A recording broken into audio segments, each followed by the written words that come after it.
This is News Today with WDW News Today. I'm Eric Morton of WDWNT.com. Please like this video, subscribe, and hit the notifications bell to make sure that you never miss the latest from Disney theme parks around the world. Here now is the news for July 15th, 2024. Disney has added the Country Bear Musical Jamboree to the list of attractions open during extended evening hours at the Magic Kingdom.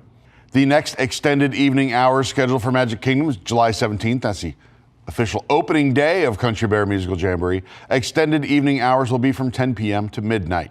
Guests staying at a Disney Deluxe Resort, Disney Deluxe Villa Resort, or other select hotels are eligible for extended evening hours.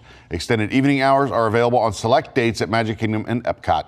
Country Bear Musical Jamboree will not be open for early entry, which is available to all Walt Disney World Resort hotel guests starting 30 minutes before the park opens. Frontierland does not open for early entry, so Tiana's Bayou Adventure, Big Thunder Mountain, they're also not available.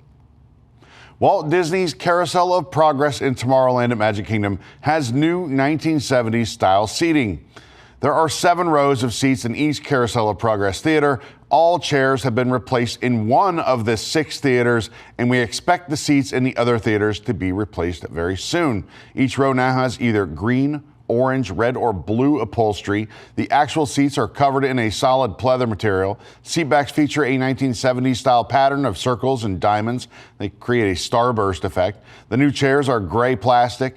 The chair backs have slightly rounded corners similar to those of the Carousel of Progress back in 1975, back when it first came to the Magic Kingdom. Carousel of Progress originally debuted, of course, at the 1964 New York World's Fair. In 1967, it moved to Disneyland. It opened at Magic Kingdom in 75. With each new location, the show was updated. The current version debuted back in 1993. There have been no significant changes to scenes or dialogue since then, but the animatronic costumes, of course, did change in 2022. I can't wait to see this. I think this is great. A quick update on the Jungle Cruise story from a few episodes ago. Walt Disney World announced an opening time frame for the Jungle Cruise, which is, of course, scheduled to close for refurbishment next month. Jungle Cruise will be closing beginning on August 26th. Disney said in a statement that the attraction is scheduled to reopen for guests before the winter holidays begin at Walt Disney World. The Disney calendar currently does not go past September 10th. The ride is not among the attractions listed as open during Mickey's Not So Scary Halloween Party or Mickey's Very Merry Christmas Party, implying it might not be open in time for the holiday season, but I guess we'll see. Construction walls went up at the Canada Pavilion. This is interesting. They went up at the end of June, and now a white tarp has been spotted at Hotel de Canada, covering what appears to be a possible expansion to the structure. An 8-month-long Hotel du Canada refurbishment was just completed back in February, and already the building is getting more work done to it. Near the end of June, we reported the construction walls are back up around the fake hotel in the Canada Pavilion at EPCOT. Recently, we got our first look at the construction taking place behind those walls. A white tarp now covers an exterior section that juts out from the rest of the building. It seems that the tarp is hiding a new addition to the space. Perhaps this could mean a new functional space such as shop, a bar, a restaurant. You never know. Rumors of a new quick serve restaurant have circulated for years. If that is indeed what's happening, then Hotel de Canada would be open to guests for the first time since it housed La Boutique de Provence, a shop that has been shuttered for many, many years. At the moment, the fake hotel is just used by cast members. So we'll keep our eye on that. I'm pretty interested in that one.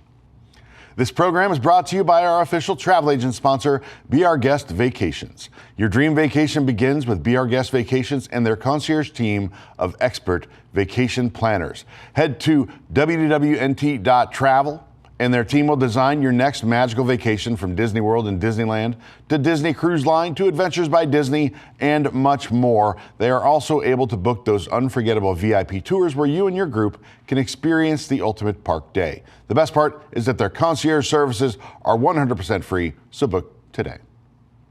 On a recent visit to Disney's Hollywood Studios, we discovered that Star Wars Rise of the Resistance is testing a single rider line. I know, I hear people rejoicing all over the place. The entrance for single riders is near the exit of the attraction.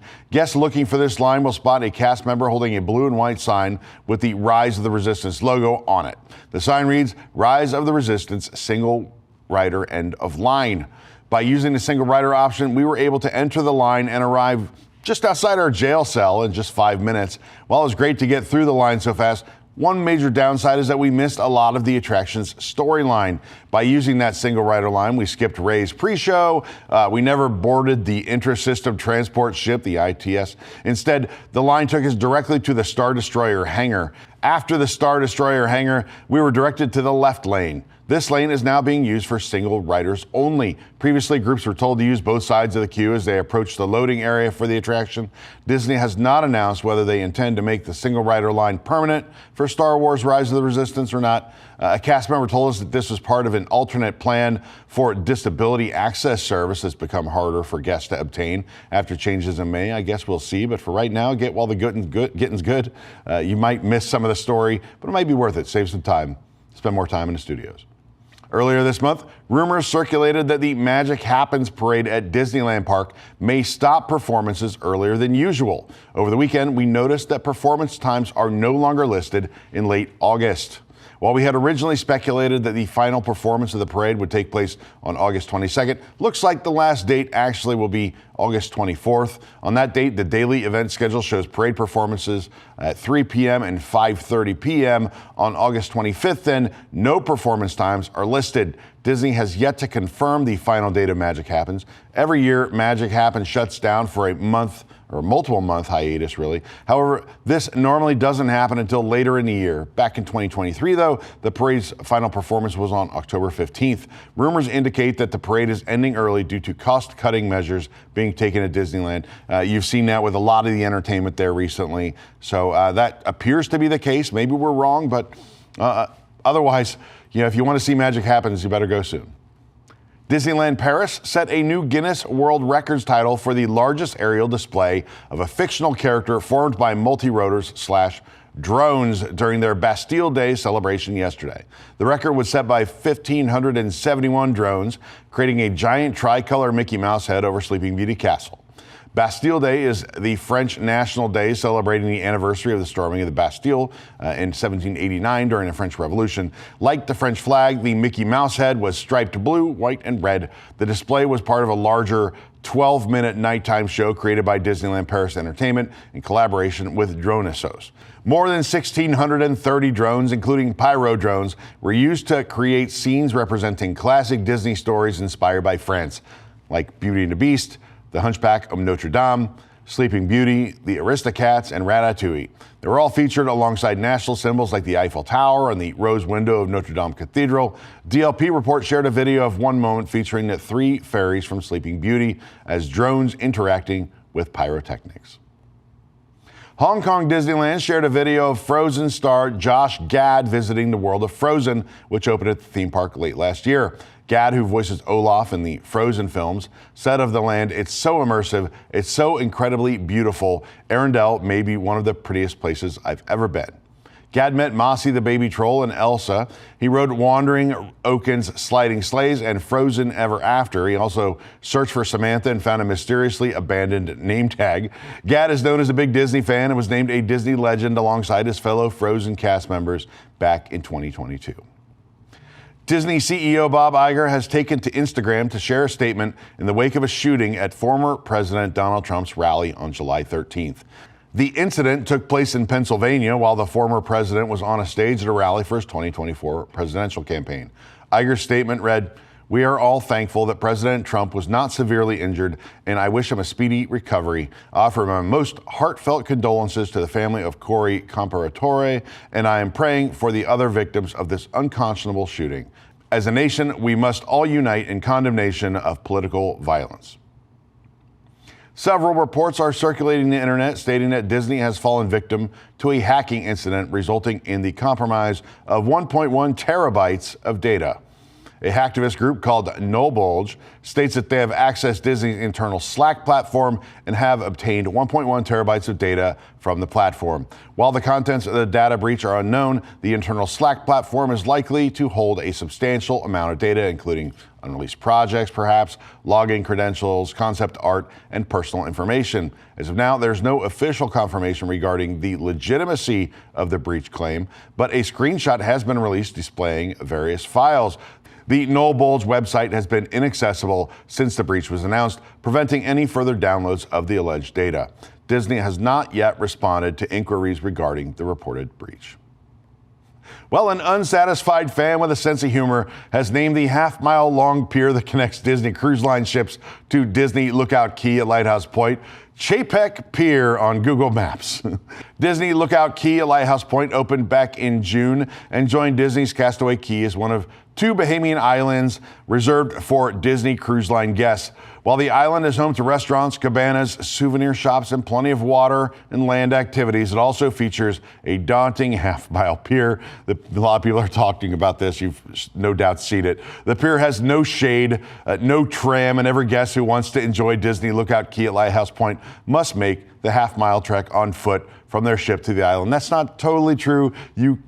Some lucky people were able to flag down golf carts if they had special needs. Due to the unpopularity of the walk, one guest took it upon themselves to name the walkway Bob Chapek Pier after the former CEO of the Walt Disney Company, who was fired back in November of 2022. The, quote, tourist attraction currently has an average rating of 1.8 stars from 18 raters. 6 of the 9 written reviews give the pier 1 star. One user, Sam Warren, wrote, "I feel like Disney has been super cheap here. Disney of old would have at minimum included shade or even a tram. I think this is another example of Disney cost-cutting, hurting the consumer in the pursuit of profits." A local guide who simply goes by M had this to say: "You paid thousands of dollars for your Disney cruise? Well, too bad, sucker. You're going to have to walk and walk and walk to the island and all the way back without any cover. Welcome to Disney's new unfinished island." Disney has yet to disclose whether they plan to eventually include trams or shade along the pier. Obviously, Bob Chapek, known for his severe cost cutting on things like this. Perhaps the company will move quickly to rectify the situation with Bob Chapek Pier like they did when relieving him of his CEO duties. To get a better look at the half-mile pier, you can check out the full tour I did of the island. It's right here on our YouTube channel. For the absolute latest on all these stories and those that did not make it onto today's show, be sure to check WDWNT.com and follow us on all your favorite social media platforms. You can support the entire team behind this show and others by joining the WDWNT Interglobe Society at patreon.com/WDWNT. Get access to exclusive content, discounted show and event tickets, and more. A special shout out to all the WIGS members watching who make this show happen each and every week. For the worldwide leader at Disney Parks News, this is Eric Morton saying enjoy the rest of your today and have a great, big, beautiful tomorrow.